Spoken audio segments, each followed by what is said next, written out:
A few years ago, I decided to start submitting essays I had written to places online and to literary journals, and just to see if I could get published at all. So I would spend 6 months, I would spend so much time creating the best, most perfect final draft I could of an essay.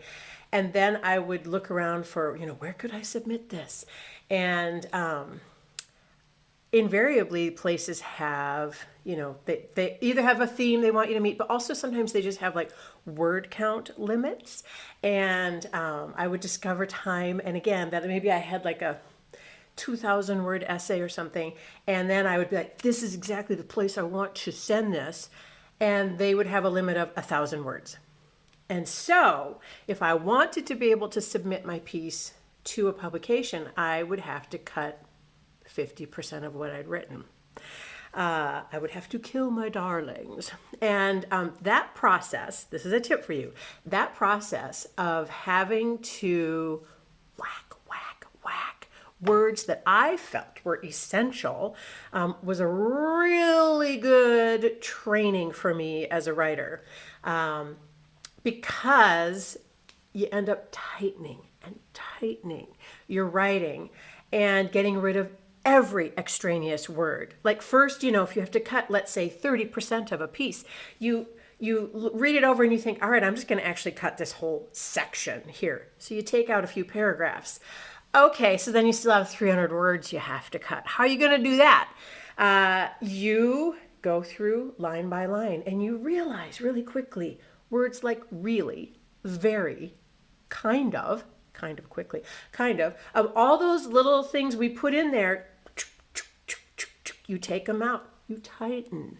And we even use things like before the word favorite, we'll have my most favorite. Well, that's redundant because if something's your favorite, it's already the most. It's already like the word favorite contains all that meaning. You don't need most favorite. It's enough to just say favorite. So the process of challenging yourself to take something you've already written, you have it how you like it, you're like, this is good, and tell yourself, I'm going to cut 30% of the words in this thing. And get that word count down.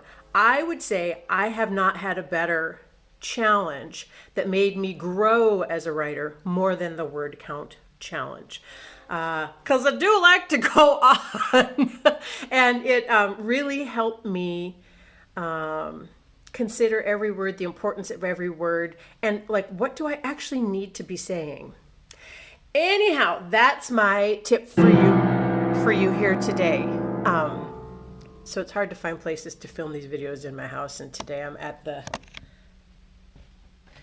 piano, which reminds me, in fact, that when I was 4 years old, my dad was a voice professor at Rocky Mountain College in Billings, Montana. And when I was 4 years old, to our house was delivered a baby grand piano. And it was so exciting when those moving men were carrying this huge thing into our living room.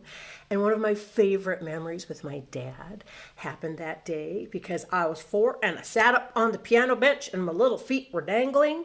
And he taught me my first song I ever learned on piano.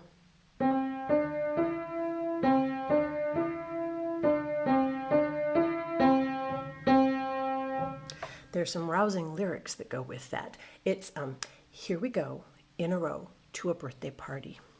Here we go, in a row, to a birthday. But every time I sit at the piano, I not only think of that day when I was 4 with my dad, I think of all the years of piano lessons, 9 long years of piano lessons with a teacher who scared me, and how I would be practicing. Oh wait.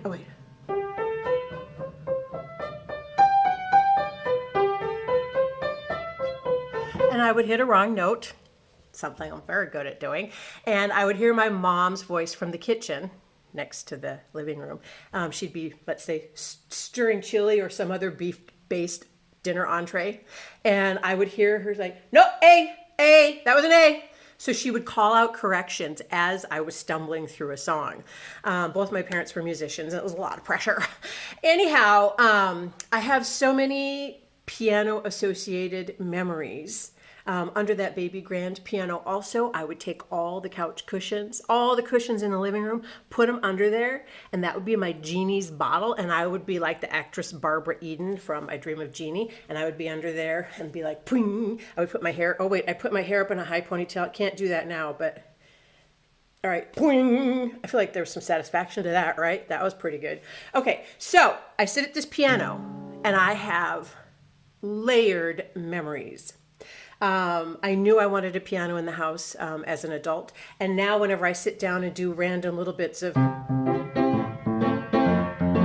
okay, more than Heart and Soul sometimes. But as I work on hacking my way through some sort of song now, just for myself, anytime I finish, my husband calls out from the kitchen where he's stirring usually a non-beef based dinner entree, or my husband's stirring in the kitchen, and he'll say something like, I just loved that so much. I love it when you play piano.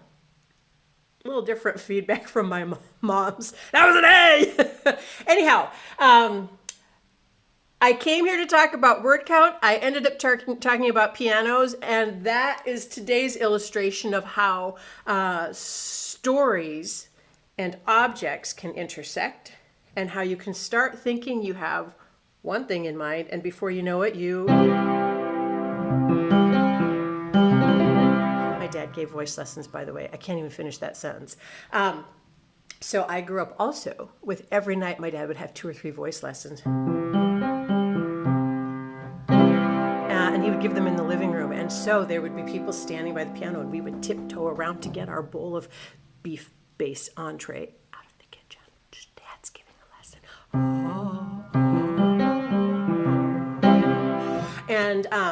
And we try not to giggle when he had them do funny things, you know. And sometimes he'd have them do like, oh! So what I guess I'm saying about storytelling is, when you first sit down and you're getting the ideas out of your head, go ahead and explode. Write down everything you want to say, and then go back and tighten that thing. Set yourself the challenge of cutting 30%. For example, right now, I could cut more than 2 minutes out of this video. Am I gonna in the editing process? I don't think so. I'm gonna add even more right now. I'm gonna tell you, I know this is a great necklace. It's fabulous, right? So I should have warned you at the beginning that if you were bored by all my distracted ramblings, you should just stare at